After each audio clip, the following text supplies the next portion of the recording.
Boa tarde a todos, sejam bem-vindos em mais um Tecnologística Apresenta. Hoje um assunto muito em evidência, muito importante para todas as empresas, que é a logística reversa e a manufatura reversa de produtos no final da linha. Temos aqui um time de peso para discutir esse assunto. Temos o senhor Marcelo Souza, o Marcelo, que é químico e engenheiro de produção, com MBA em administração pela FGV. Ele também tem MBA em tendências e inovação pela Inova Business School. É conselheiro de administração da Inova Business School e mestre em administração pelo Instituto Universitário de Lisboa. É especializado em transformação digital pelo MIT e em economia circular pela Universidade de Berkeley. Atualmente é CEO da indústria Fox Economia Circular. Temos aqui também o prazer de receber o senhor Marcelo Oliveira, que é administrador de empresa e é diretor-presidente da GMC Logística. Tem uma vasta experiência nas áreas de gestão de qualidade, meio ambiente e segurança e saúde no trabalho. Temos também recebendo aqui o senhor Ademir Brescancin. O senhor Ademir, que é engenheiro mecânico, é mestre em gestão ambiental e sustentabilidade, tem 22 anos de experiência na indústria eletroeletrônica e desde 2011 na área de sustentabilidade da ABINE, que é a Associação Brasileira da Indústria Elétrica e Eletrônica. Atualmente, ele é gerente executivo da Green Electro, gestora de logística reversa de eletroeletrônicos e pilhas. E como moderador, temos a nossa ilustre figura, o professor engenheiro Paulo Roberto Leite. O professor Paulo Roberto Leite milita há cerca de 25 anos nesse segmento. É professor no curso de pós-graduação de MBA da FGV, do Mackenzie e da FIA USP. É também presidente do CLRB, que é Conselho de Logística Reversa do Brasil. Conferencista, articulista e consultor na área de logística reversa. É engenheiro industrial, pós-graduado na FGV, mestre em administração de empresa e foi executivo de empresas multinacionais no Brasil e no exterior. Sejam bem-vindos todos os nossos palestrantes, bem-vindos aos nossos ouvintes e tenham uma excelente apresentação. Aproveitem. Por favor. Muito obrigado pelas suas palavras e agradeço também a presença dos nossos convidados, dos Marcelo Oliveira, do Marcelo de Souza e do meu querido amigo Ademir, que tem gentilmente saem das suas atividades cotidianas e dos seus afazeres para nos oferecer um pouquinho do seu conhecimento, que é muito vasto, um pouquinho do seu conhecimento nesse momento que aqui nós nos encontramos. Cada vez que a gente fala em logística reversa, eu me lembro de, como disse a Shirley, de 25 anos atrás, quando a gente começou a entender o que era isso no Brasil e começou a editar artigos, inclusive os primeiros na própria revista Tecnologística. E vimos hoje com prazer que todo mundo está falando em logística reversa no mundo todo. Mas nós estamos aqui justamente para entender um pouco melhor o que se fala e o que se pratica efetivamente de logística reversa e economia circular, como é mais modernamente entendido, o conjunto de reaproveitamentos de materiais e produtos, digamos, com a operacionalização da logística reversa. É um mundo novo que está se abrindo. Mas, para falar melhor do que isso, nada melhor do que esses três bambãs que estão aqui, que nos deram o prazer da presença deles. Nós vamos começar, porque o Ademir tem uma restrição de tempo, então nós vamos começar com ele, mas a nossa conversa é informal. E informal quer dizer que todo mundo participa como se nós estamos entre amigos, né? Quer dizer, não temos aquela formalidade, espera. Então, por favor, fiquem à vontade de contribuir a hora que vocês acharem necessário entre nós. Tá? Eu só faço digamos assim, eu faço uma provocação de alguns temas. No caso do Ademir, eu gostaria que ele nos explicasse, né? Eu tenho aqui a minha colinha aqui, que ele nos explicasse um pouquinho sobre as condições atuais do Green, né, do Green Electron, como as coisas estão andando, como as empresas estão recebendo isso tudo, como essa questão de gestão de eletroeletrônicos, de logística através de eletroeletrônicos, tem sido complicada, que eu sei, e como é que ele está vendo tudo isso para o futuro. Ademir, brinde-nos com essas informações que você as tem melhor do que todos nós. Professor Paulo, boa tarde, um prazer mais uma vez estar aqui para poder aprender um pouco. Acho que a cada dia a gente aprende mais, né? E o senhor é um professor sempre. Eu estou começando isso só, então vou contribuir apenas, né, passando um pouquinho dessas experiências, da vivência que a gente está tendo. Marcelo Oliveira, Marcelo Souza, meus amigos aí de reciclagem, né, de prestação de serviço para a Green Electron, sempre um prazer. Shirley, obrigado pela apresentação também. Bom, boa tarde a todos, né, eu já vi que estamos com um número bastante grande de participantes, então isso é muito bom, né, a gente ter, assim, bastante gente para poder passar a mensagem e também a gente receber essas perguntas. Bom, professor, a Green Electron, né, talvez algumas pessoas, né, que estão nos assistindo não tenham, assim, um conhecimento tão grande. A Green Electron é uma entidade gestora, né, de logística reversa, de eletroeletrônicos e de pilhas. São 2 sistemas independentes. Alguns associados fazem parte desses 2 sistemas, né, porque importam ou fabricam pilhas e também os eletroeletrônicos, mas a gente tem um sistema mais maduro de pilhas. Até o Marcelo da GMC está aqui, é o nosso operador logístico e de triagem de todo esse sistema. O nosso programa de pilhas, ele começou em 2010, mas a Green Electron passou a ser a entidade gestora a partir de 2018. Hoje, com algumas parcerias estratégicas que a gente fechou, principalmente com a Drogasil, esse ano, hoje a gente conta aí com 4.300 e poucos pontos em todos os estados, tá? E tem outras que estão vindo aí também, outras parcerias novas. Então, é um programa com uma capilaridade bastante grande, né? E é um sistema um pouco mais maduro, né? Apesar de não termos um acordo setorial de pilhas e baterias portáteis, né, o sistema ele já existe até por termos uma legislação anterior à Política Nacional de Resíduos Sólidos, a Resolução CONAMA 401 de 2008. O outro sistema é um pouco mais novo, né, de eletroeletrônicos, que a Green Electron começou a operar desde 2017.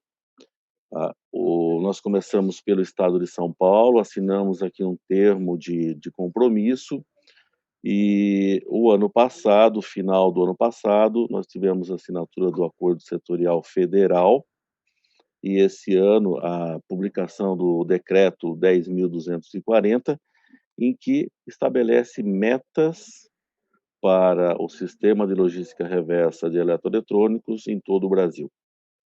Então, nos próximos 5 anos, a partir do dia 1º de janeiro agora, nós temos uma grande missão, que é levar o sistema de logística reversa de eletroeletrônicos para todos os estados, criar 5.000 pontos em 400 cidades e coletar 17% desses produtos.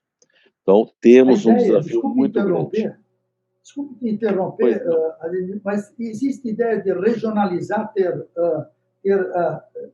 gestores regionais também te ajudando no conjunto Brasil, porque Brasil são 8 mil quilômetros quadrados, não é? Exatamente. É pouco, né? Então, no caso, a gestora é a Green Electron, né? E nós temos os prestadores de serviço, vamos chamar assim, empresas de logística, empresas de reciclagem, empresas de fabricação de coletores, de instalação de coletores. Então, estão aqui os dois Marcelos, né, que prestam esse serviço. Eles trabalham em empresas que prestam serviço tanto de logística, transporte, coleta, quanto de reciclagem. Então, nós temos eles e tem outras empresas também que estão se desenvolvendo, estão se adaptando. Realmente, o país é bastante grande, né? E talvez a gente precise de vários players aí nesse mercado. A questão é, temos players homologados, certificados, atendendo a todas as normas, ter todas as licenças. Esse é o grande desafio que a gente tem nesse país. São pouquíssimas empresas que estão adequadas a prestar esse tipo de serviço de uma maneira confiável. Tá? 2 estão aqui. Professor, eu queria até incrementar o que o Ademir colocou, que é bastante interessante quando o Ademir citou o projeto de pilhas, né, que a GMC já faz esse projeto aí junto com todos há 12 anos, né, Ademir? A gente fez 8, 10 anos direto com os fabricantes, depois a Green Electron entrou na gestão do projeto, né? Quando o Ademir comentou que o projeto é bem maduro, isso foi muito legal, que a gente também aprendeu com o tempo, né? A gente não já surgiu no mercado sabendo, né? Então, com o tempo, a gente foi também amadurecendo, junto com o Ademir fazia parte lá do time, junto com o Henrique, e André Saraiva, enfim, uma equipe grande, né? Céu Lato, um monte de gente. Das antigas, né, Ademir? E com o tempo a gente cresceu aí nesse segmento. E o legal que o Ademir comentou é assim, hoje já coletamos mais de 1.781 toneladas, é muito material, e temos hoje, né, nós gerenciamos junto aí com a Green Electron 4.521 pontos em todo o Brasil. Isso é legal comentar, né, Ademir? Porque é uma quantidade grande coletada, destinada corretamente, não houve nenhum problema ao longo desses 10, 12 anos de projeto, e assim, é uma coisa que realmente funciona de ponta a ponta, da melhor maneira possível, atendendo às leis municipais, federais, enfim. Isso é legal, só complementando isso, porque eu acho que é legal falar dos números também, né? Perfeito, E perfeito. uma dúvida, a GMC faz toda a coleta desses pontos? Sim, de pilha hoje nós fazemos, certo, Ademir? De pilhas hoje nós Exatamente. fazemos todo esse gerenciamento operacional, vamos falar assim, com a Green Electron. Desde a coleta até a triagem. A GMC não faz a reciclagem da pilha. Quem faz isso é a Votorantim Metais, né? Porque aí já é um processo muito mais fabril mesmo, né? Isso, exato. Agora, me diga uma coisa, Ademir, só para completar aí como é que você vê as dificuldades que vocês estão sentindo relativamente a adesões, como é que os industriais, varejistas, e como é que eles estão aderindo ao programa?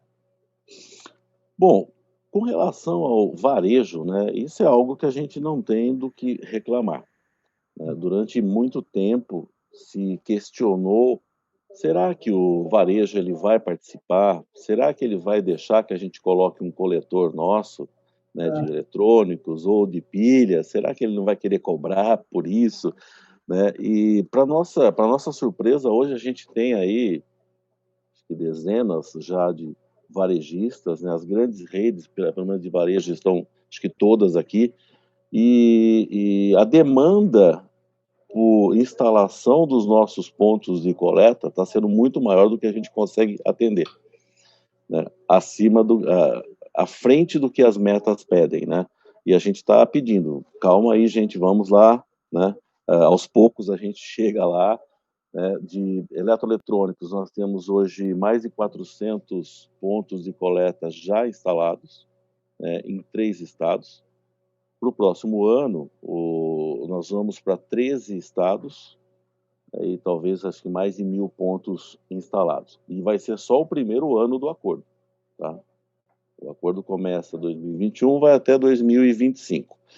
O que eu poderia falar como uma dificuldade maior que a gente está tendo são das empresas aderirem a esses sistemas coletivos. Isso realmente a gente tem visto uma aderência pequena.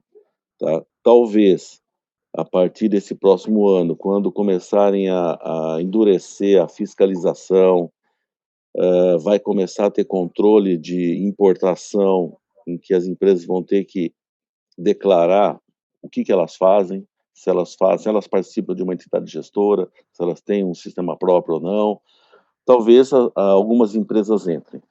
Muitas são muito conscientes dessa responsabilidade, que não começa a partir do próximo ano. Queria frisar muito isso, professor, porque tem muita gente que está falando, a lei ela pegou agora, a lei ela começa agora. Não, a lei existe desde 2010. Desde 2010, todos os fabricantes, importadores, comerciantes e distribuidores deveriam ter um sistema de logística reversa. O que vai começar nesse próximo ano são as metas. Que tamanho que é esse sistema? Quantos pontos? Quantas cidades? Quanto que se coleta? As metas começam agora. A lei já existe desde 2010. Tá? Então, a gente espera que as empresas elas adiram às entidades gestoras oficiais, né, e façam e cumpram com a obrigação, né, a obrigação legal e necessidade ambiental que a gente tem. Queria que o Marcelo, eu tenho que falar que o Marcelo Souza, que não falou ainda, que não deu o ar da graça, que nos falasse um pouquinho sobre essa questão da evolução que teve a empresa dele. Era uma empresa de geladeiras, quando conheciam reciclagem de geladeiras, que deve continuar até o momento que ela chegou, e que nos contasse um pouquinho como está essa questão de tecnologia dentro da área de reciclagem ou remanufaturas de eletroeletrônicos, de uma forma geral. Se pudesse nos colocar um pouco melhor nisso. Tudo bem, professor, muito obrigado. Eu estava assim, ouvindo, né, aprendendo com o Ademir e com o Marcelo, aí, principalmente na experiência que eles têm na questão de pilhas e baterias, que é uma ramificação muito grande, é bem pulverizado esses pontos de coleta deles, tem muito a aprender com isso. A indústria Fox, como o senhor conhece bem, ela nasceu em 2010, aí na eminência da política nacional, que inclusive, Ademir, extremamente bem colocado, quando você menciona que a lei ela existe desde 2010, o que nós temos agora são metas, realmente é muito, muito bem colocado. Então a gente inaugura a planta, uma planta com uma capacidade simplesmente absurda. Nós temos uma capacidade instalada para 440 mil geladeiras ano, é muita coisa. E na expectativa da política nacional. Bom, nós conhecemos a história e de lá para cá a gente veio envolvendo mercados, testando, captando principalmente no pós-indústria e já reciclamos alguns números. Esse ano, apesar da pandemia, nós estamos batendo 1 milhão de equipamentos reciclados, geladeiras, é muita geladeira, e isso já totaliza aproximadamente 45 mil toneladas de material. E qual é a procedência dessas geladeiras, Marcelo? Essas geladeiras, elas têm alguns canais, como eu disse, muito focado no pós-indústria, mas prioritariamente nos programas de eficiência energética, ao qual nós nos especializamos. Então, aqueles programas que são bastante conhecidos, que inclusive nos deu uma expertise muito grande na questão logística. Nós já chegamos a fazer logística em 17 estados simultaneamente de equipamentos de refrigeração. Já trouxemos geladeiras de Rondônia para reciclar aqui em São Paulo. Então, isso efetivamente nos deu uma expertise muito grande no sentido de transporte de longa distância de grandes equipamentos, né? Hoje, até no decorrer dos últimos 10 anos, melhor dizendo, a gente vem abrindo outras frentes, principalmente no que tange a linha branca. Então, todos os equipamentos da linha branca a gente vem desenvolvendo, e para isso foi necessário a gente criar uma agilidade, principalmente focando aí nos termos da quarta revolução industrial. Investimos bastante em tecnologia. Então a Indústria Fox, ela fundou para sustentar todo esse volume, são 45 mil toneladas de material, mais de 1 milhão de equipamentos reciclados, algumas toneladas de gases destruídos. Nós precisávamos de um sistema para suportar tudo isso. E então nós criamos uma software house, e hoje nós temos uma software house no grupo que está desenvolvendo ferramentas constantemente para controles, para registros, para automação de processos internos. Então, isso eu acho que é uma das joias da coroa dentro da Indústria Fox, o sentido de nós temos a gerência dos nossos dados, nós temos a gerência de todos os controles necessários. Por exemplo, quero abrir um ponto de coleta para uma campanha. Nós podemos formatar um aplicativo em 2 ou 3 horas para que essa campanha com características específicas que possa estar acontecendo no Acre ou em Roraima, ou seja lá, em qualquer estado da federação, possa estar sendo controlado de acordo com as necessidades daquela campanha específica. Então, nós focamos muito em criar uma ferramenta de tecnologia pautada em todo o foco da transformação digital e que me permite flexibilidade. Uma vez, como organizar uma carga de geladeiras previamente, uma vez que você não tem uma padronização. Então, assim, mas se a gente fazer tal amarração, você consegue ter tantas, mas você nunca tem o volume exato. Ou seja, criamos uma ferramenta que é versátil para um mercado versátil, adaptável para um mercado versátil. Então, nos últimos 10 anos, além de estar reciclando, estamos trabalhando muito em todos os pilares da economia circular, que eu imagino que nós vamos falar daqui a alguns minutos, mas tecnologicamente falando, desenvolvendo soluções que permitem a flexibilidade do nosso negócio. Então, o que eu vejo, Marcelo, os Marcelos e algumas poucas empresas estão como se fora... Deixa eu desligar isso aqui. Como se foram algumas ilhas até do Sudeste. Eu não vou falar do Brasil, mas dentro do Sudeste.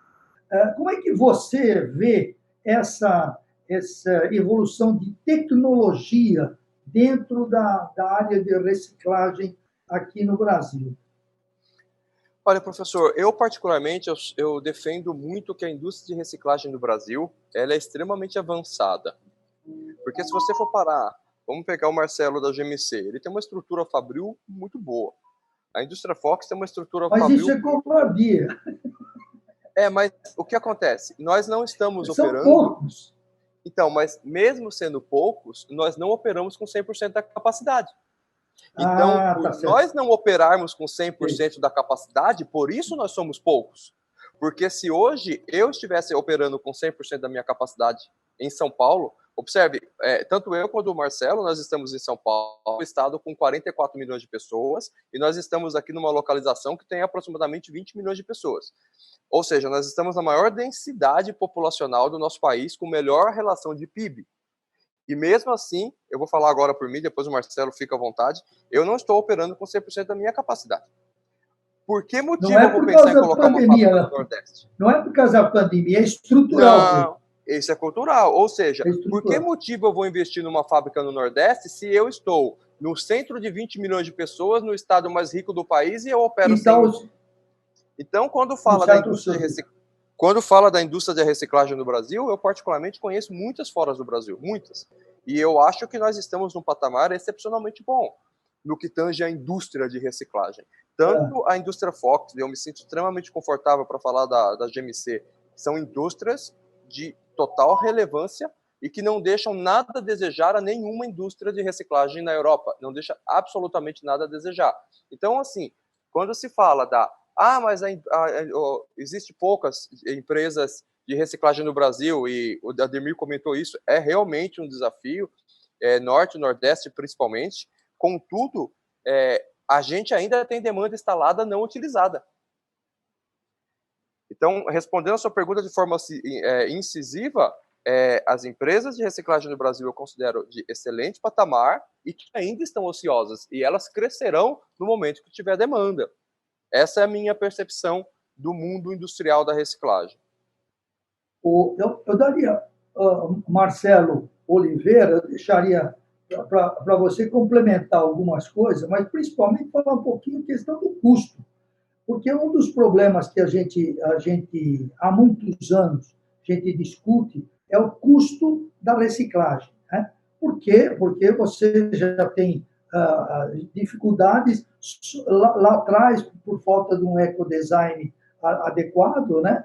E você realmente isso recai em cima da reciclagem. Além do que, como falou o Marcelo Souza, a questão de escala. Quanto maior a escala, os custos seriam melhores. Queria que você comentasse um pouco sobre isso e acrescentasse também como é que está esse mercado do reciclado, o mercado que vem após vocês. E acima de tudo, sim, você percebe algum tipo de preconceito na utilização dos reciclados de uma forma geral? Acho que eu fiz muitas perguntas ao mesmo tempo. Você me ajuda a lembrar aí, professor. Mas, antes de mais nada, no começo lá eu abordei o assunto com o Marcelo. Primeiramente, queria agradecer você, a Shirley, aí pelo convite, né? Duas pessoas especiais para mim, que me ajudaram aí ao longo da minha trajetória na GMC, né? Eu já fiz alguns eventos com você lá atrás, te agradeço. O Ademir, um grande parceiro já de longa data. Marcelo também é um complemento da GMC, ele sempre fala bem disso, né? Nós se complementamos hoje no mercado, né? E pegando um pouquinho do gancho da tecnologia, né? E até fazendo esse complemento da GMC com a Fox, né? A GMC focou muito na linha verde, né? Desde a sua lá atrás, quando ela surgiu no mercado, né? E agora, recentemente, que a gente focou na linha marrom, linha azul, né? Então, hoje, a GMC foca bastante nessas três grandes áreas, né? Linha verde, azul, né? E marrom. Então, eu tenho tecnologia instalada hoje. Desculpe, mas para quem não está muito acostumado, explica um pouquinho o que é a linha verde, por favor. Então, professor, linha verde são a parte de informática, a parte de celulares, né? Então, é a linha que, vamos falar assim, que todo mundo diz que é a mina do ouro, né, Marcelo? É onde tem mais metais finos, né? Que hoje eu posso falar até pegando um gancho com o outro, muitas questões para ser falado aqui, né? Mas eu até te garanto que hoje já foi o momento de ter bastante metais finos, né? Nesses produtos. Atualmente, com a grande tecnologia, né, os fabricantes trazendo muitas tecnologias também nos seus produtos, a quantidade de metais finos presentes diminuiu bastante. Inclusive, eu até pegando o gancho do custo, para você ver, eu vou misturar um monte de assunto ao mesmo tempo, professor, porque é muita informação. É bom. Mas olha que interessante, né?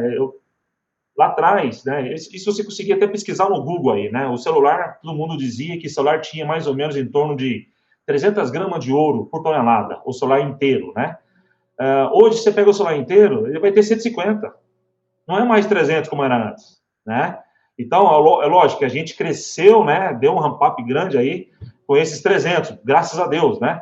Mas hoje não é mais como era antes. Então, assim, essa conta vai virar, ela já, na verdade, já virou, ela já mudou. Aquilo que era muito receita na reciclagem é menos receita hoje. O fabricante sabe disso. Ele que fabrica o produto, né? Você falou do ecodesign, ele sabe o que ele está fazendo, ele sabe o que ele está produzindo. Você está produzindo um plástico bom, você está produzindo um plástico só no produto, você está misturando vários tipos de plástico. Quanto menos metal e quanto mais itens ou tipo de produtos ele mistura, mais difícil a reciclagem.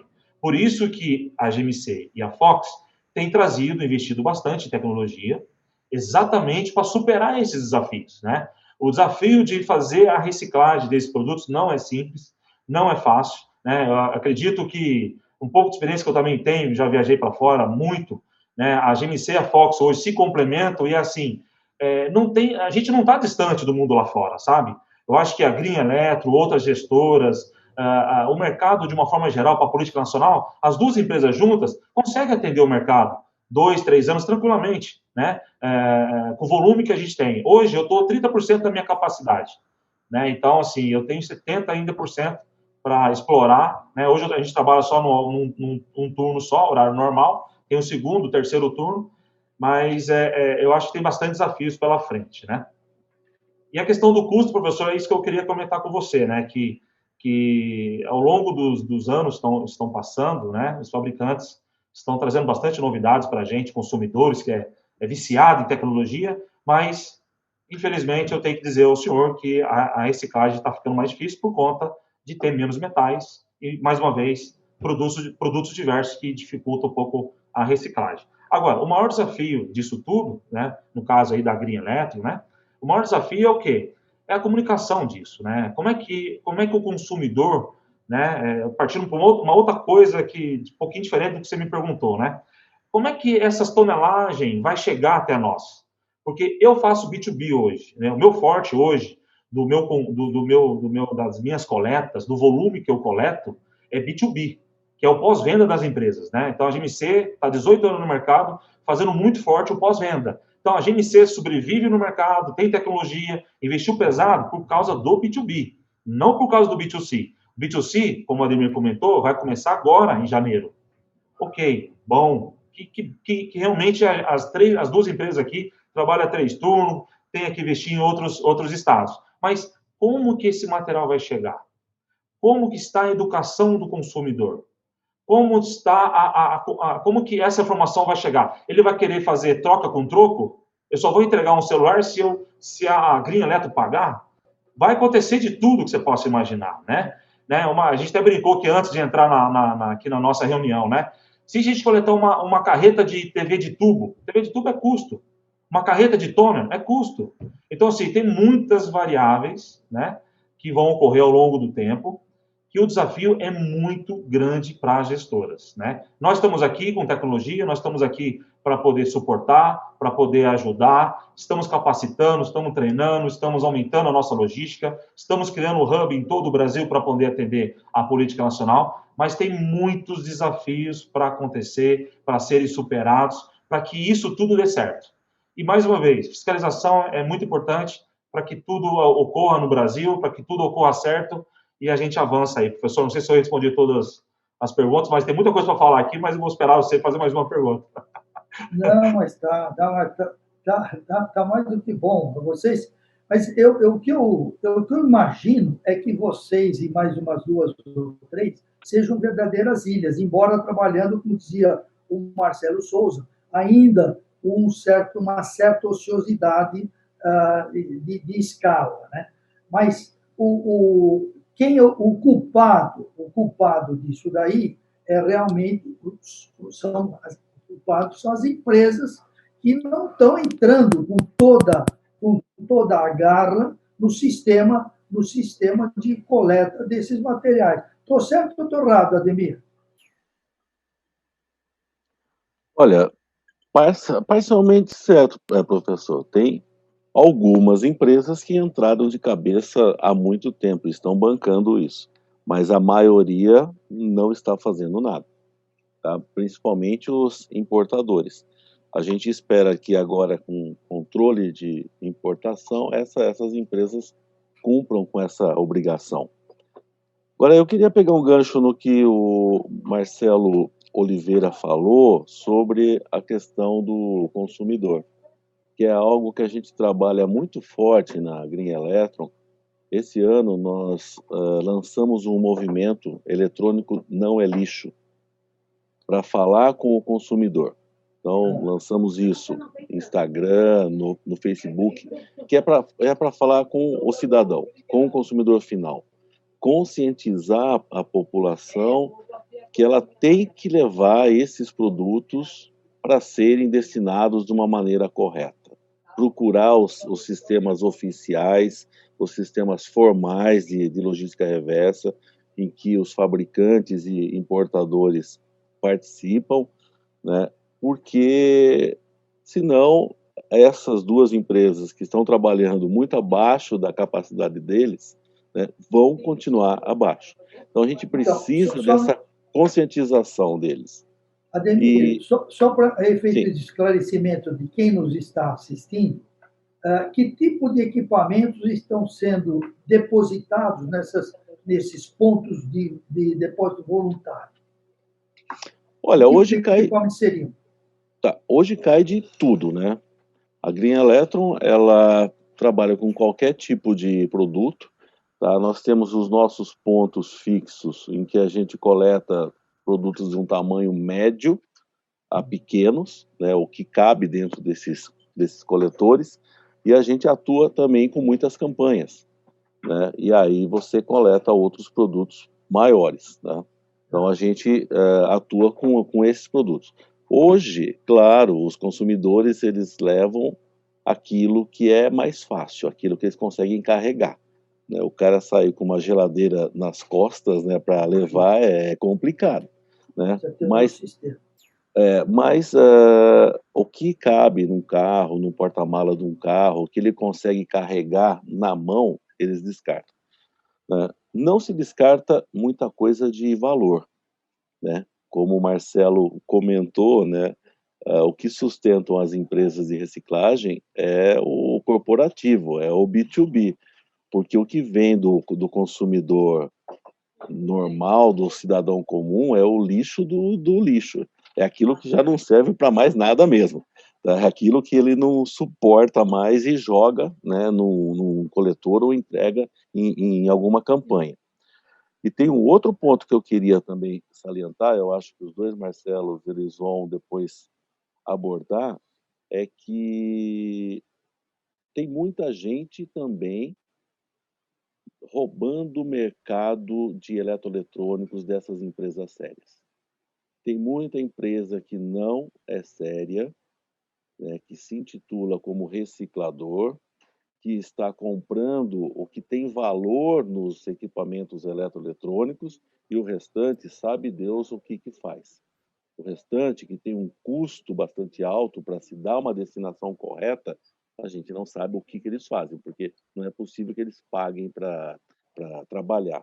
Isso é um mercado que eu acho que tem que ter uma fiscalização extremamente séria, porque afeta empresas sérias, como a Fox e a GMC e outras que também são sérias. Então, eu acho que isso é um outro ponto que a gente tem que abordar e lembrar sempre. Certo, Marcelos? Com certeza, com certeza. Nosso investimento aqui foi extremamente alto, extremamente alto. É um investimento extremamente alto, milionário, e para preservá-lo também, porque você tem um time de engenheiros por trás, você tem toda a questão dos spare parts, você tem toda a questão de garantias, e de fato o Ademir ele colocou muito bem colocado. No final das contas, a gente muitas vezes é comparado com pessoas que não têm a nossa estrutura e que efetivamente não fazem o trabalho com a excelência que nós fazemos. E isso coloca uma situação de custos muito desigual, impactando totalmente no equilíbrio físico-financeiro do negócio. Na geladeira, em específico, nós temos uma tratativa bastante delicada, bastante técnica, que é a destruição dos gases. Então, imagine que eu tenho um equipamento que contém gás e óleo pressurizado. Eu preciso despressurizar esse sistema, eu preciso tirar o óleo, eu preciso descontaminar esse óleo que está, depois de anos batendo, contaminado com CFC. Tiro esse CFC, destruo esse CFC, destino a resultante desse trabalho. Então, automaticamente, quando você fala um descarte de geladeira, o Marcelo da Oliveira tem metais finos, eu tenho gás para descartar. Obviamente que o meu custo vai ser mais alto do que o dele, né? Por isso que a gente cobra mais caro, às vezes, dos nossos clientes. Certo, Marcelo? Exatamente. Eu peguei até o gancho do professor, Ademir, quando ele comentou com você sobre a responsabilidade da empresa. Tocante nesse ponto que você comentou das empresas que não são sérias, né? Então, veja, se a empresa é um fabricante sério, né? Ele já tem um canal dele lá de revenda, de partes, né? Para refurbish, para outros segmentos, tá? Que já é natural dessas empresas ter isso, ok. Mas no momento que ele está com um lote de sucata, de eletrônico, é para descarte, né? Veja, ele faz um bid, né? Quem paga mais leva. Será que esse é o ponto? Quem paga mais leva? Ou é quem tem rastreabilidade do balanço de massa, recicladores na ponta final homologados para destinar, é o mais coerente, né?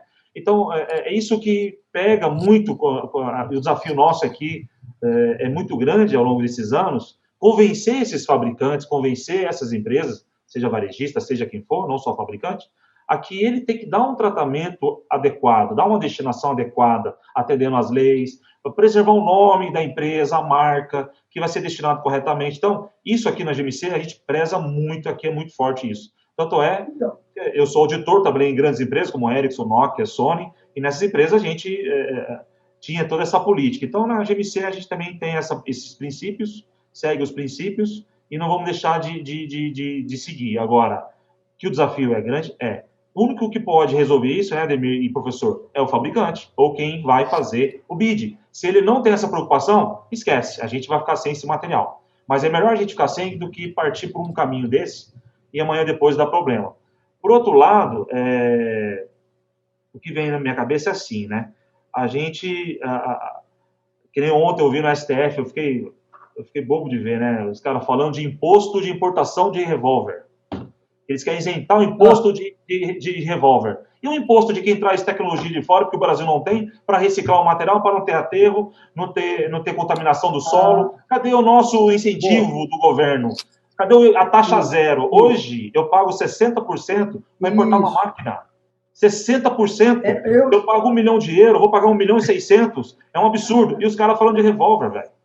Então, assim, é complicadíssimo isso aí. Eu fico louco quando eu começo a falar isso, porque, cara, eu quero ajudar a natureza, eu quero ajudar o meio ambiente, e eu não sou ajudado pelo governo. Mas o governo quer tirar o imposto da arma. Pelo amor de Deus, gente. Ô, professor, deixa eu pegar esse gancho do Marcelo. Eu ia justamente perguntar a vocês sobre essa questão de legislações. Você já começou muito bem. Fala, Marcelo. Essa questão de imposto é algo tão delicado que, alguns anos atrás, nós tivemos que contratar praticamente uma consultoria jurídica. Deu um custo bem alto aqui na empresa, isso há mais ou menos uns 8 anos atrás, porque queriam cobrar IPI sobre a minha sucata de ferro. Além do imposto da importação, vieram querer colocar IPI, porque eles entendiam o seguinte, olha, entra uma geladeira, e essa geladeira, então, ela tem um formato, e você industrializa ela e separa os materiais, logo existe um processo de industrialização. E se tem um processo de industrialização, eu preciso que você pague IPI. Então, assim, a tributação, ela é algo que tem a questão na venda, tem a questão, por exemplo, que o Marcelo colocou muito bem colocado em relação à importação de máquina, que é algo simplesmente absurdo. E se você tiver alguém no Brasil falando que tem alguma coisa igual, você não pode importar.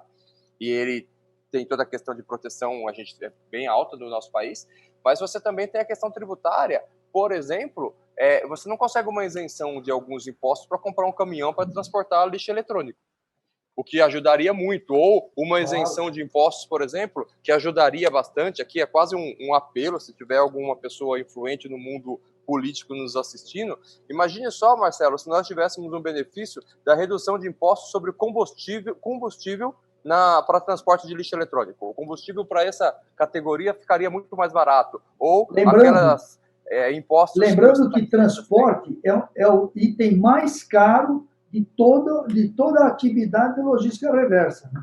Sim, exatamente. Mas você poderia baratear o combustível, você poderia baratear pedágio, você poderia baratear a aquisição do equipamento. Uma série de facilidades. Os impostos oneram demais a cadeia.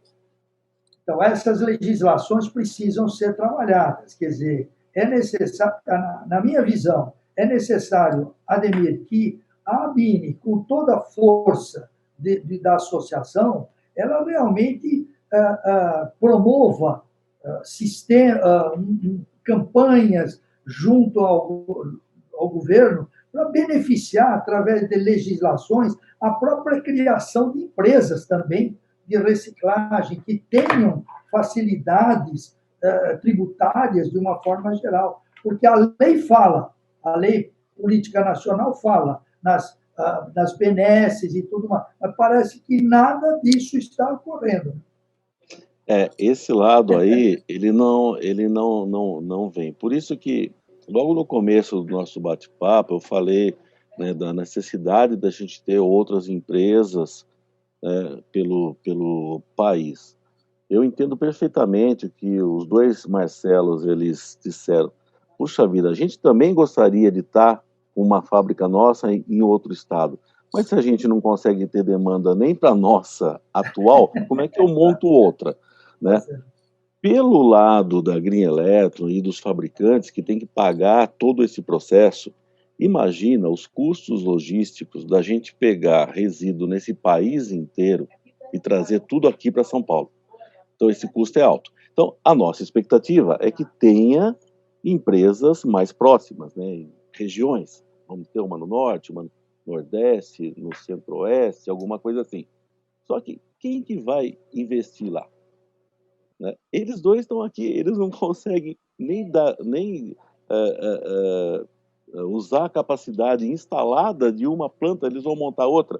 É loucura deles. Então, essa conta é muito difícil. E aí eu acho que tinha que ter toda uma inteligência de governo pelo seguinte: nós vamos então baratear e facilitar o transporte disso para trazer para essas empresas, pouquíssimas empresas sérias que estão aqui, até que elas tenham capacidade e demanda suficiente para montar uma filial em outra região.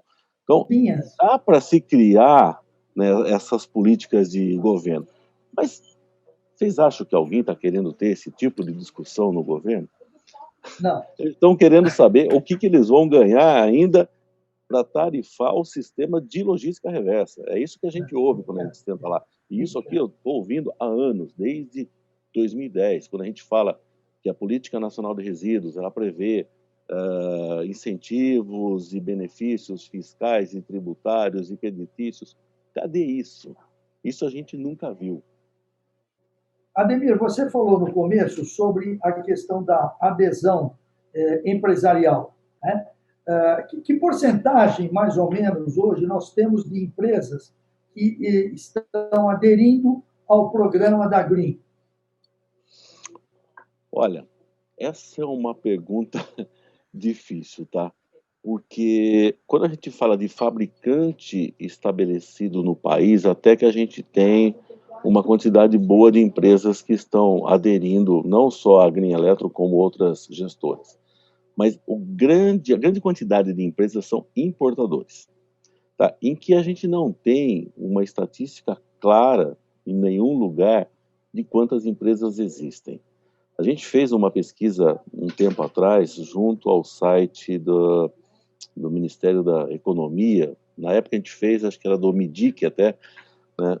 Quantas empresas que importam eletroeletrônicos? Vamos fazendo alguns filtros. E chegamos a quase 4.000 empresas. Uau. Aí ele fala, cadê esse pessoal? Estou falando só de importadores agora, hein? Só de importadores. Aí tem os caras que fabricam, né? Que esses a gente tem alguma estatística, né? Pelas associações que representam os fabricantes, como a Bini e Eletros. Distribuidores, a gente também não tem muito controle, a gente não sabe quantos tem.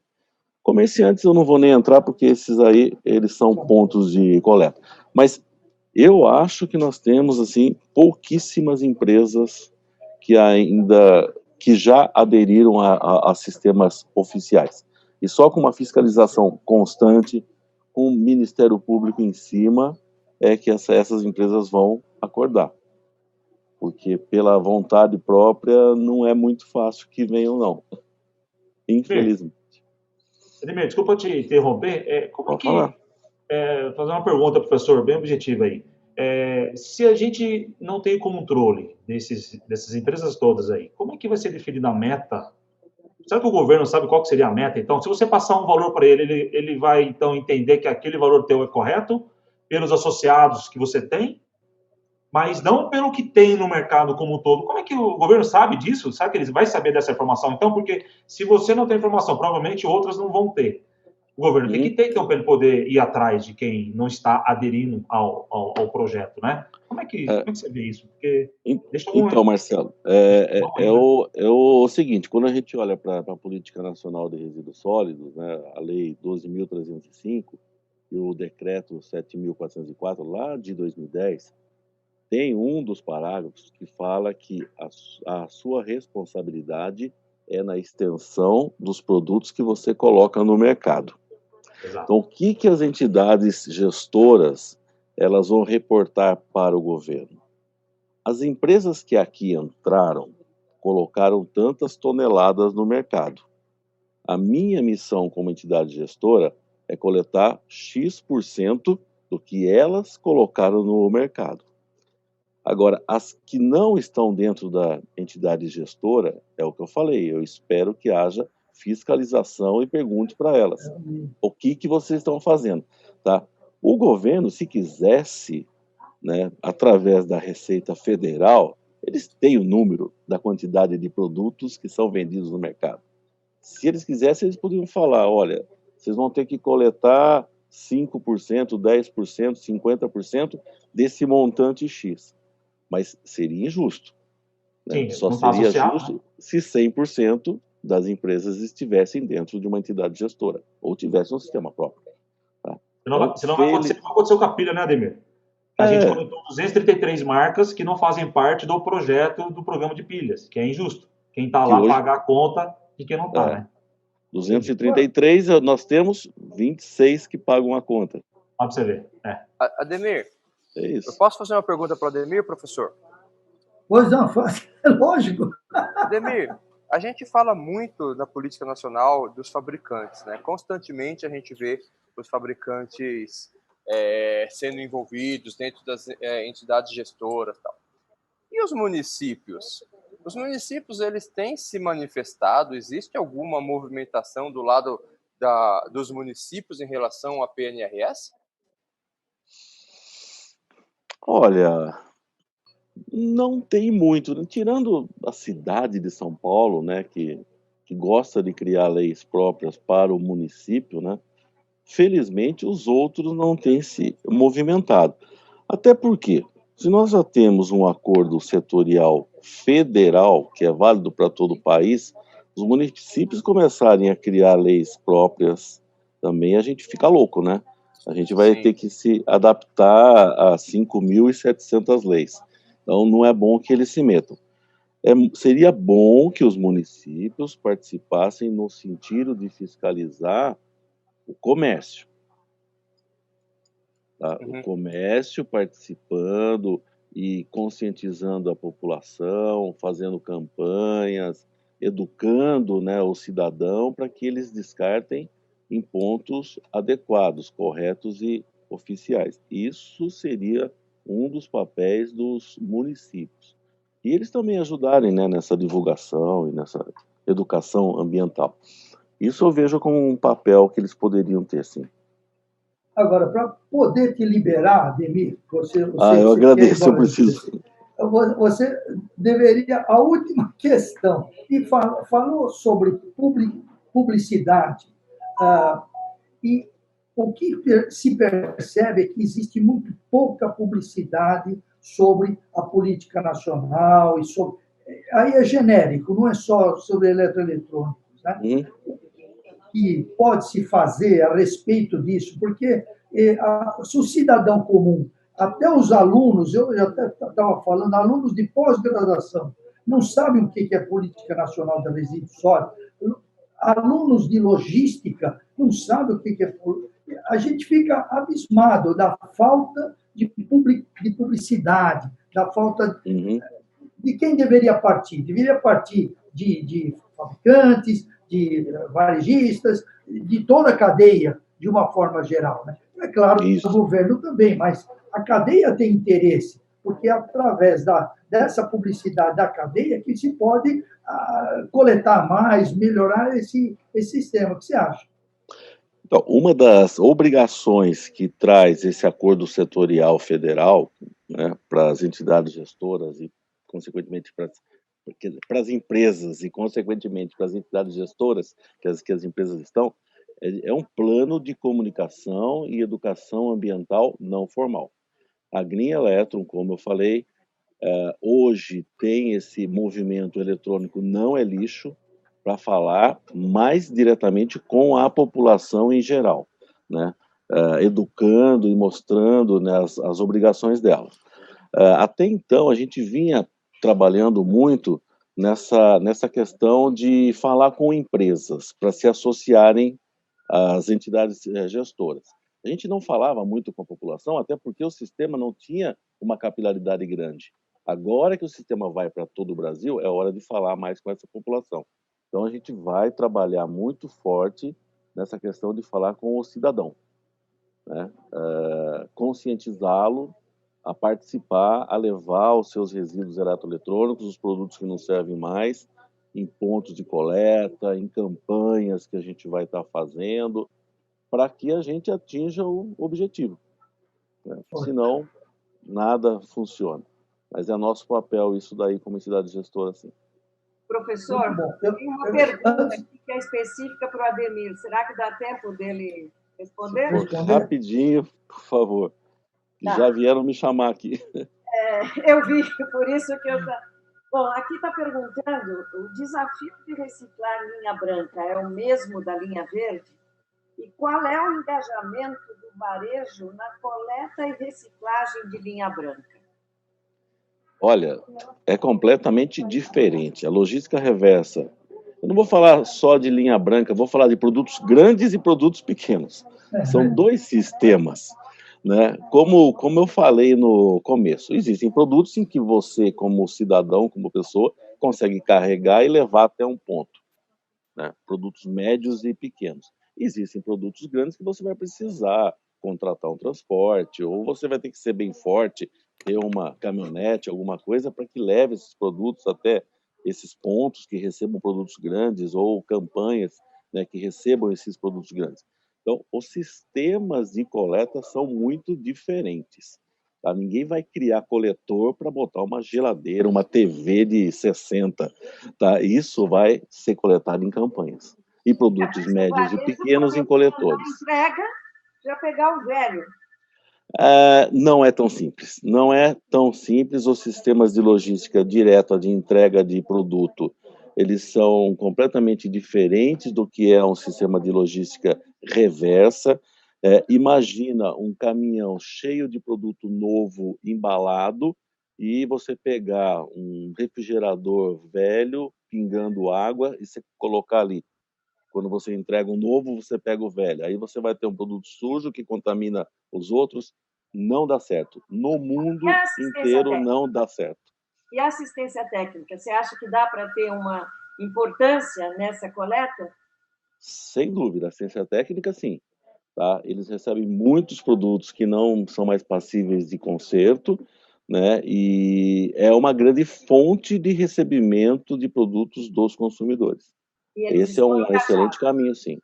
Eles estão. Eles, de alguma forma, estão. Tá?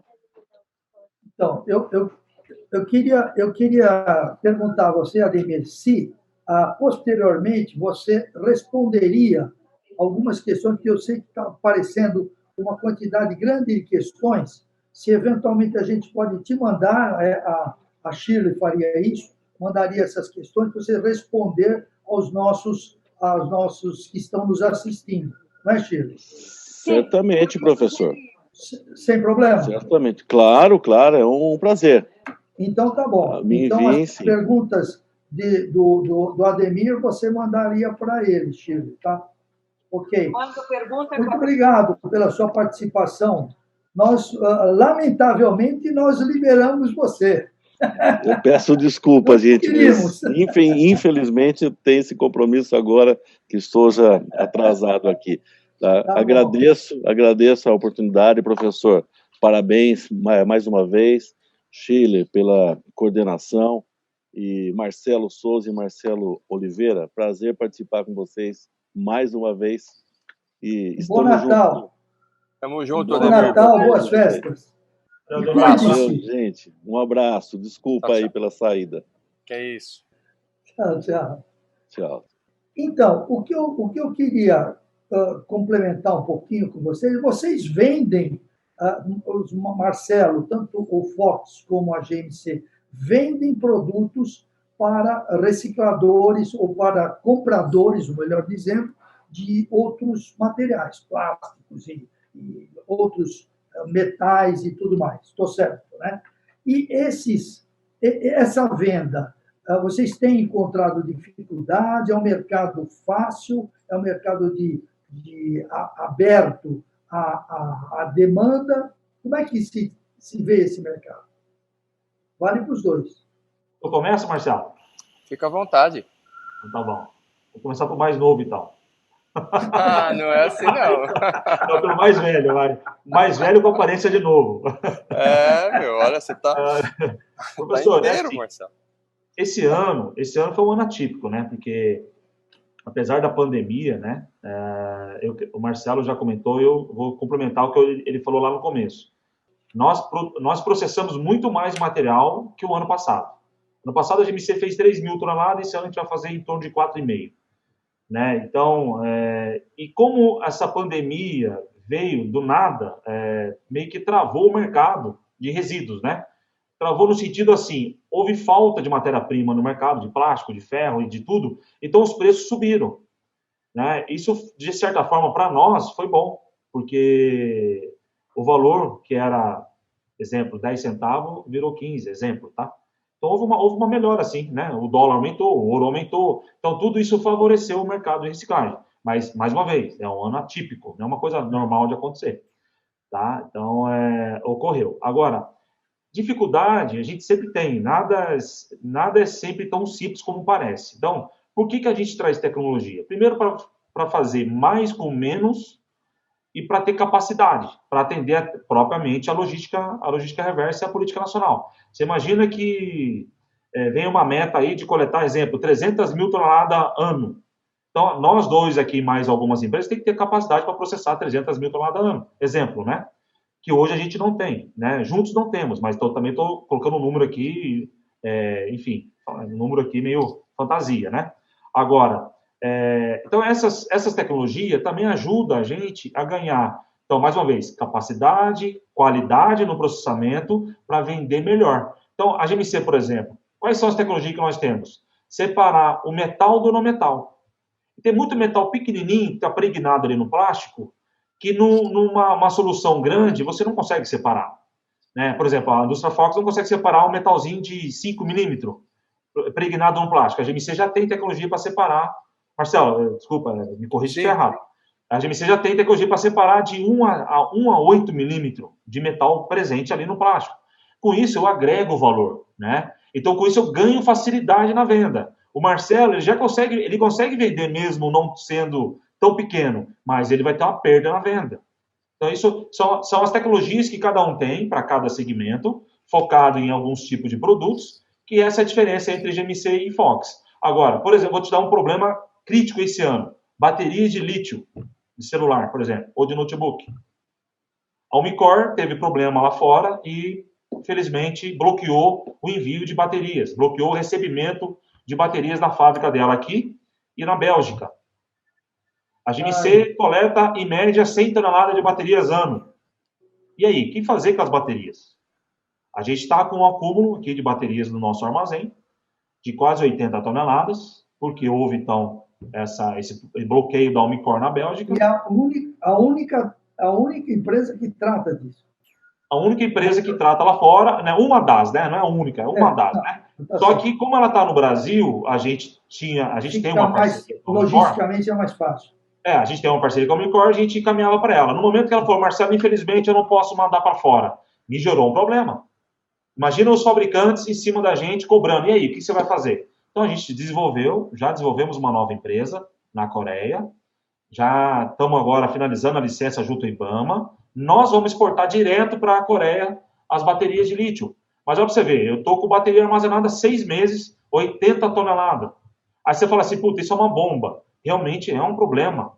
Mas por que a gente não teve problema, graças a Deus, até agora? Porque a gente sabe fazer logística, a gente sabe fazer armazenagem, nós temos funcionários capacitados, a gente sabe acondicionar de forma adequada, usar embalagens adequadas, procedimentos adequados. Então, sim, veja, se você está trabalhando com uma empresa qualquer que não tem essa especialidade ou qualificação, vai dar problema.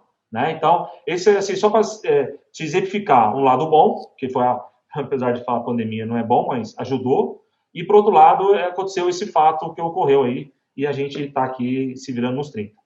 Marcelo, falei demais, agora é com você. Não, Marcelo Souza, aproveitando, você há pouco falou que você também está enveredando pelo caminho da remanufatura. E remanufatura, eu não sei se é só de geladeira ou de outros equipamentos. A pergunta que normalmente eu sempre me faço é sobre a rejeição, sobre o preconceito do cidadão e das próprias empresas em receber produtos reciclados e receber produto ou utilizar componentes remanufaturados. Como é que você vê esse problema? É uma excelente pergunta, professor. Primeiramente, a gente tem que separar aqui dois conceitos. Existe o conceito da remanufatura e o conceito do reparo. Vamos imaginar que a remanufatura ela está muito mais no âmbito de você pegar um produto, desmontá-lo totalmente e chegar a fazer funilaria e montá-lo com um upgrade de tecnologia. Então, seria uma remanufatura. O reparo está intimamente ligado com você pegar um produto, por exemplo, pós-venda. Então, eu gosto sempre de deixar claro, você tem pós-indústria, pós-varejo e pós-consumo. Geralmente, o produto reparado ele é o pós-varejo, né? Aquele produto que foi vendido, foi devolvido na lei do consumidor ou que teve alguma pequena avaria. Então, nós separamos remanufaturados e reparados. De fato, o senhor tem completa razão. Existe sim aquela dúvida, né, de mas esse produto não é novo, mas vai dar problema. Nós, então, desenvolvemos uma plataforma que nós chamamos de Tudo Bônus, e essa plataforma, eu brinco que ela não é um e-commerce, ela é um catálogo virtual. Por quê? Nós, primeiro, apresentamos os produtos em escala única. Por exemplo, eu tenho um produto com um amassado na lateral direita. Eu coloco a foto daquele produto exemplificando o amassado da lateral direita. E o cliente, ele não compra o produto, ele reserva o produto e ele só paga na entrega. Ou seja, eu levo o produto até a casa do senhor, o senhor valida se o amassado que o senhor viu na foto é o mesmo amassado que o senhor recebeu, e aí, depois disso, o senhor paga. Ou seja, o nosso entregador leva a maquininha. Esse foi um processo extremamente difícil de fazer, porque só foi possível por causa da nossa software house, porque imagine que eu tenho a remanufatura, se eu tivesse 1000 produtos no meu site, eu tenho 1000 produtos únicos, porque cada um tem a sua particularidade sobre a questão de reparo. Número 1. Número 2, a logística é totalmente integrada, porque eu reparo, eu coloco no meu site, e você está comprando aquele produto e você tem que receber aquele produto com aquele amassado. Não é mais pelo SKU, mas pelo número de série do produto. O nosso site hoje, ele automaticamente, a gente colocou um raio de atuação relativamente pequeno, basicamente cidade de São Paulo, mas ele vem ganhando muita relevância porque nós estamos construindo esse engajamento do cliente, essa confiança. Olha, você vai comprar um produto, você vai ver exatamente o que você quer e você vai pagar no momento que você validar. Automaticamente isso tem dado muito certo pelo fato, foi um risco, teve custos envolvidos, muito custo, mas tem dado certo porque o cliente, a gente está apostando muito na experiência do cliente. Então, quando ele recebe o produto, ele percebe que o produto é legal, nós damos a garantia do produto, nós mostramos para ele que funciona e que trabalhar com remanufatura é um produto, é algo possível e viável financeiramente falando, nós temos pesquisas dos nossos clientes que mostram o grau de satisfação, eles começam a fazer o famoso boca a boca e isso tem ganhado uma escalabilidade relativamente satisfatória. Marcelo, você tem autorização do fabricante para essa atividade? Sim. Esse projeto ele surgiu na verdade, em 2017, um fabricante ele entrou em contato conosco e ele pediu para que nós perguntou se nós tínhamos interesse de desenvolver um projeto de remanufatura. A partir disso, então, porque a Fox o nosso KNAI principal é a empresa de engenharia. Então, nós engenhamos soluções para a logística reversa e hoje para a economia circular como um todo. Esse fabricante entrou em contato com a gente, foram, acho que 10 meses de projeto, um projeto a 4 mãos. A partir desse projeto, nós, então, firmamos alguns contratos. Então, eu tenho contratos somente de reciclagem, eu tenho contratos que vetam completamente a questão da remanufatura, eu tenho contratos que me permitem eu fazer remanufatura, eu tenho contratos especificamente de remanufatura, eu tenho contratos que são híbridos. Resumindo, Marcelo, como você conhece bem, então eu até acredito que a sua pergunta foi muito mais para deixar claro para os nossos ouvintes, mas é uma questão totalmente contratual e transparente com os nossos clientes. Tanto é que o conceito Tudo Bônus está dentro do site da Indústria Fox, bem aberto. Legal. Eu perguntei isso porque várias pesquisas que a gente fez na área de remanufatura, e muito sobre automóveis, na área automotiva, que é uma indústria de remanufatura enorme, é absolutamente gigantesca a remanufatura de peças de automóvel. Mas a gente sente, tanto das indústrias utilizadoras dos componentes, como do próprio cidadão, a gente sente um certo preconceito, né? E isso daí eu gosto sempre de perguntar, porque a nossa pesquisa tem indicado que as pessoas e as empresas têm muito preconceito, mesmo quando você tem um componente feito por uma indústria idônea, boa, e ele faz um motor remanufaturado, motor elétrico remanufaturado, absolutamente perfeito, melhor ainda do que o original, mas mesmo assim ele não é aceito pela indústria de uma forma geral. É um preconceito que, se a gente não tiver uma publicidade, há pouco a gente falava sobre isso, não tivermos mais entendimento do cidadão e das próprias indústrias, né, isso vai ser uma barreira muito grande para o reaproveitamento. Quer dizer, se você não tem mercado, né, não adianta fazer todo esse mundo de produtos que vão ser reciclados, isso tudo, se no final você acaba tendo dificuldade para introduzir o produto no mercado, né? Isso ainda não chegou, mas se vocês tiverem as suas fábricas inundadas, provavelmente o mercado seguinte vai começar a dar dificuldade. Penso eu.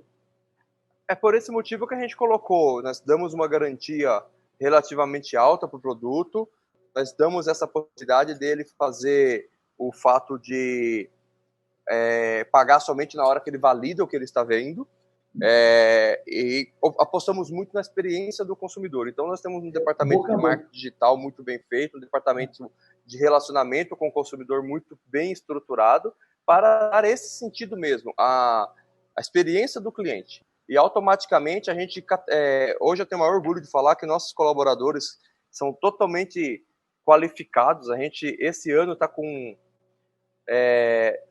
passando de 6.000 horas de treinamento para os nossos colaboradores, e automaticamente a gente consegue transmitir isso para a sociedade que nós estamos inseridos, inclusive para os nossos clientes. Então, o projeto de remanufatura é um projeto que a gente olha com bons olhos, a gente acredita que faz muito sentido na escala industrial, na economia, é um pilar central da economia circular, e no nosso caso tem fluído bem, professor. Houve muito investimento, mas tem fluído bem.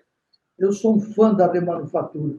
Bom, acho que nós estamos chegando ao final, mas antes de nós encerrarmos e agradecermos mais uma vez a vocês, eu queria que o Marcelo Oliveira me falasse um pouquinho, ele não falou no começo, um pouquinho do nascimento da indústria dele e como é que ele veio, porque eu me lembro do Marcelo Oliveira, quando ele era super pequenininho, numa empresinha pequenininha, lá em São José dos Campos, e hoje ele é uma potência de indústria de reciclagem. Ele não falou nisso, mas eu gostaria que ele só relembrasse. Quando é que você começou realmente a sua indústria, Marcelo? Professor, a gente começou em 2002, né, a GMC. Naquele momento, a gente focou muito na questão, mais uma vez, do B2B e o projeto de pilhas, que era um desafio inicial ali com a resolução 257. E dali surgiram novas frentes de trabalho, né? Várias empresas deu muitas oportunidades para a gente, né? Através de o fato de você ter um sistema, né? Que é uma das primeiras plataformas que lançou no mercado de logística reversa e rastreabilidade de balanço de massa foi a da GMC. Então isso trouxe muita credibilidade para a gente, né? Porque naquele momento os fabricantes, ao contrário do que vocês comentaram da remanufatura, né? A GMC não faz remanufatura. E naquele momento, então, o fabricante ele queria realmente a reciclagem. Então, esse sistema dava essa visibilidade, né, de ponto a ponto, né? Então, entrou produto, sai matéria-prima para ser introduzido de novo no mercado, para voltar para novos produtos. Então, isso nos deu muita força para crescer. Graças a Deus, os clientes também nos ajudaram bastante, posso citar vários aqui. E foi fácil não, professor, foi fácil, mas crescemos um pouquinho de cada vez, um passo de cada vez. A GMC investiu muito, né? A cada 3 anos a gente faz um grande investimento. Nos últimos 5 anos a gente investiu bastante em tecnologia, né, para trazer toda essa potência que você está citando, exatamente para ajudar também o cliente, né, e ajudar a nossa empresa também a sobreviver nesse mercado, né. Mas assim, é muito bacana a história, né, porque a gente acreditou na logística reversa. Quando você falava nos seus livros lá do PET e tudo, a gente falava do eletrônico sem mesmo saber, né, que iria chegar nesse momento hoje aqui, nós dois juntos, né? Eu falando, né, você o mestre, a gente falando aqui de tudo um pouco da logística reversa. Mas foi muito legal, assim, eu acho que quem nos conhece, os fabricantes que nos conhecem, sabe que sem eles, se não fossem os fabricantes nos ajudar a chegar aonde nós chegamos, a gente não seria o tamanho que nós somos hoje. E lógico que tem uma parcela nossa também de acreditar, de investir, de acreditar que a gente pode superar os desafios, né? E hoje realmente estamos aqui prontos para poder atender aí a política nacional. Estamos preparados, né, para atender, e eu tenho certeza que tem muito mercado pela frente, tem muitas empresas que vão surgir para nos ajudar a complementar todo esse cenário, e o espaço é muito grande para todos, tá, professor? Eu acho que quem quiser conhecer no mais detalhe depois, quiser entrar em contato com a gente, né, é só entrar no site lá, gmclog.com.br.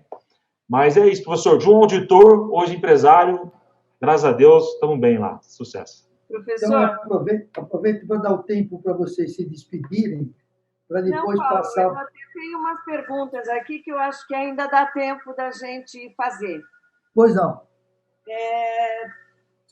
Tem uma pessoa aqui perguntando onde foram parar as TVs de tubo. Ele tem visto algumas em aterro sanitário. E Marcelão? Da minha parte, da GMC, eu tenho certeza que ele não viu nada no aterro sanitário da GMC, porque tudo que vem para cá, a gente tem um processo de... Como é que funciona aqui na GMC, né? A gente recebe, a gente tem evidência do recebimento do material, seja o caminhão fechado ou aberto, tem evidência do material sendo pesado nas balanças, com foto dele inteiro ou fechado. Depois nós temos todas as evidências e rastreabilidade do processamento do material na nossa linha de produção, né? E com isso o fabricante, então, ele consegue enxergar, né, que entrou produto e que saiu matéria-prima. Então, ele consegue fazer esse balanço de massa, né, do início ao fim. E depois ele consegue também visualizar, né, as destinações que nós demos para todos os parceiros que nos ajudam nessa cadeia como um todo, seja Gerdau, seja, enfim, empresas do segmento de reciclagem de metais, né? Mas aterro nunca, a gente não manda esses materiais para aterro, não. Eu, particularmente, não mando. Você manda, Marcelo? Na verdade, o Marcelo da GMC, ele descreveu o processo da norma ABNT 16156, que é uma norma que ela preconiza toda a rastreabilidade dos materiais, todo o balanço de massa, é uma norma que nós somos certificados aqui na indústria Fox. O nosso processo é muito parecido com o que o Marcelo mencionou, mesmo porque são processos normalizados, então existe todo um rastreio dos equipamentos, desde o momento da chegada até a destinação das frações. E no caso das televisões de tubo, não recebemos muito. Quando nós recebemos, o processo é exatamente o mesmo. Nós fazemos toda a desmontagem deles e os tubos propriamente dito, nós temos um parceiro que ele está devidamente homologado, licenciado para receber e descartar esses tubos. Com certeza, a televisão que o nosso amigo viu no aterro não foi oriunda da Fox. Temos mais uma pergunta bem interessante aqui, olha. A Apple, ao retirar o adaptador, está realmente preocupada com a questão ambiental ou é uma forma de forçar a venda de acessórios? O que vocês acham? Eu acho que é um achismo. Qualquer resposta que eu colocar aqui é uma resposta que eu não tenho fundamentação para fazer. Então, eu prefiro me abster, Marcelo. Eu, apesar de ser fã da Apple, também eu acho que tudo é questão de business, né? Negócios, né? Sim. Então, eu trabalho com a Apple. Eu acredito, eu vou botar minha colher também. Eu acredito o seguinte, que as empresas estão ainda num sistema extremamente competitivo, não é só a Apple, todas. O mundo hoje é um mundo globalizado, extremamente competitivo, e as empresas precisam colocar produtos novos com uma frequência muito alta, porque é isso que as diferencia no mercado. E esse é um dos motivos pelos quais a vida desse produto se torna tão pequena, a vida mercadológica, né? Se torna tão pequena, e que nós temos esse mundaréu de lixo no mundo todo, seja lixo de tudo quanto é espécie. Nós temos 1,4 bilhões de toneladas de lixo no mundo, sendo que todos nós sabemos 50 bilhões de toneladas só de eletroeletrônicos são gerados todo ano no mundo. E o Brasil não é muito diferente, gera 1 bilhão e alguma coisa toneladas por ano. Então, eu gostaria agora só de deixar um tempo para vocês se despedirem, agradecendo imensamente a sua participação, que já estamos no fim do nosso tempo, e depois passo a palavra para a Shirley, para ela encerrar nosso encontro. Mas, professor e Marcelo, tem uma pessoa perguntando qual é a perspectiva do mercado de trabalho para o profissional de logística reversa. O que vocês têm para dizer para ela? Isso é bom, isso é bom. Marcelo, posso responder? Pode. Eu acredito demais nesse mercado. Eu acho que tanto eu quanto o Marcelo somos extremamente otimistas em relação ao mercado, senão a gente não estávamos nele há anos. Eu acredito que as faculdades e as universidades, em pouco tempo, terão cadeiras de produção reversa dentro dos cursos de engenharia, terão curso de economia circular e contemplarão logística reversa. Isso eu estou falando em nível de grade. Eu acredito que, sem dúvida nenhuma, é um mercado extremamente promissor, que as pessoas precisam entender que tem suas particularidades. E o meu convite é, se você é uma pessoa dinâmica, que gosta de desafios, o mundo da reciclagem, da logística reversa, sem dúvida nenhuma, é extremamente atrativo para você. Perfeito, Marcelo. Paulo, por favor. Oliveira. Marcelo Oliveira quer complementar? O espaço é muito grande, professor. Tem muito, né? Você mesmo comentou, né? Dizem aí que hoje o Brasil gera 1,5 milhão de toneladas de lixo eletrônico, né? Apesar de não estar chegando na gente, né, Marcelo? Tudo isso, né? Gera 1,5 milhão. Agora, assim, o mercado é muito promissor. Eu acho que tem espaço para várias empresas e eu acho que isso só tende a crescer, professor. Nós estamos já com turmas agendadas para 2021 na cadeira de MBA da Fundação Getúlio Vargas sobre economia circular e logística reversa, uma nova cadeira que nós estamos lançando, né, a partir da turma de MBA de 21, né, já temos essa cadeira na pós-graduação da Fundação Getúlio Vargas. E também, isso é muito, muito importante, a gente tem que ir evoluindo. Nós para esse mercado. Já estamos direto nesse. E lembrar o seguinte, que a indústria 4.0, ela vai realmente, queira ou não queira, ela vai deslocar muita gente, muita mão de obra. E a economia circular, o reaproveitamento de qualquer natureza que seja, pode absorver muita mão de obra, né? É uma oportunidade enorme que a sociedade perderia se realmente não continuasse fortemente com essas ideias de economia circular. Deixo para vocês dois a despedida e depois passo para a dona Shirley. Marcelo, por gentileza. Shirley, mais uma vez, obrigado pelo convite, professor também. A GMC se coloca à disposição de quem quiser conhecer um pouquinho mais nossos trabalhos no dia a dia de logística reversa. Acredito que os desafios para atender a política nacional das empresas são muito grandes. Não é simplesmente, também não adianta só a GMC, a Fox ter tecnologia, ter tudo, mas se as empresas também não enganjar nesse segmento como um todo, né? Acho que as gestoras estão aí para representá-los junto ao governo E nós estamos aqui para fazer toda a parte operacional, né, para fazer a logística reversa e a manufatura acontecer com destinações corretas, dando destinação adequada dentro da legislação. A gente está pronto, né, para atender a esse segmento. Eu acho que no primeiro e segundo ano a GMC e a Fox conseguem atender plenamente. A partir do terceiro ano, aí, com certeza, requer mais investimentos, né, e para isso precisa de demanda, lógico. E eu acho que a responsabilidade compartilhada entre todos elas da cadeia é o grande desafio das gestoras, dos fabricantes e do governo de uma forma geral. Eu acho que tem bastante coisa para ser trabalhada ainda, apesar de começar agora. Eu acho que ainda tem bastante desafios para ser superados, bastante trabalho de casa para ser feito. E a gente está aqui à disposição para poder suportar e ajudá-los no que for necessário. E agradeço mais uma vez aí o convite de vocês. Tá bom. Obrigado.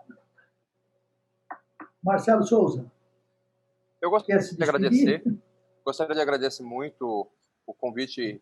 Na verdade, é quase a realização de um sonho poder estar participando de um evento contigo, professor. Já participei muito como espectador, mas hoje ativamente junto com o senhor é realmente uma honra.